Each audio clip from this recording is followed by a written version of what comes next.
श्री राम समर्थ.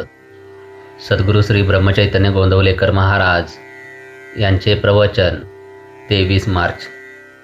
प्रपंचात भगवंताची नड आहे असे वाटले पाहिजे. प्रत्येक माणसाला आपण सुखी असावे असे वाटते. भगवंताची कृपा आपल्यावर असावी, नामाचे प्रेम आपल्याला यावे असे वाटते. पण हा अनुभव आपल्याला का बरे येत नाही? जगामध्ये पाहताना कुणी मनुष्य सुखी आहे, समाधानी आहे असे आपल्याला का बरे दिसत नाही? अशी अवस्था असायला काय कारण असावे? आपण सर्वजण सदाचाराने वागतो असे आपल्याला वाटते. भगवंताचे भजनपूजन आपण सर्वजण करतो, पण तरी ते समाधान आपल्याला का बरे मिळत नाही? ते समाधान न मिळायला खरे कारण कोणते असेल तर आम्हाला अजून भगवंताची नड आहे असे वाटत नाही.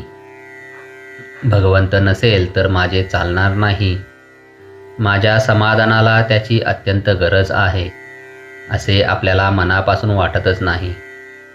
प्रपंचात पैसा अडका असावा, बायको मुले असावीत, शेतीवाडी नोकरीधंदा इतर वैभव असावे आणि त्याचबरोबर भगवंतही असावा असे आपल्याला वाटते. प्रपंचाची स्थिती कशीही असो, मला भगवंत हवाच असे आम्हाला तळमळीने मनापासून वाटत नाही. आज प्रपंचात आम्हाला समाधान मिळेल या आशेने आम्ही प्रपंच करतो, पण इतका प्रपंच करूनही आम्हाला समाधान किती मिळाले याचा तुम्ही विचार करा. अगदी दूर एका डोंगरावर जाऊन बसा आणि लहानपणापासून आत्तापर्यंत केलेल्या खटाटोपात समाधान किती मिळाले याचा आढावा घ्या आणि निश्चयाने ठरवा की प्रपंचात मला किती सुख मिळाले. आज इतकी वर्षे प्रपंच करूनही तो आम्हाला सुख देत नाही. हे अनुभवाला येऊनसुद्धा तो टाकावा असे आम्हाला वाटत नाही. प्रपंचात आम्हाला सुख मिळेल ही आमची कल्पनाच नाहीशी व्हायला पाहिजे. प्रपंच आम्हाला शाश्वत समाधान देऊ शकत नाही हे एकदा निश्चयाने ठरले आणि हा निश्चय एकदा दृढ झाला म्हणजे मग भगवंताची गरज आम्हाला भासू लागेल आणि मग त्याच्या प्राप्तीसाठी आम्ही केलेल्या प्रयत्नांच्या आड जग, परिस्थिती वगैरे काहीही येऊ शकणार नाही.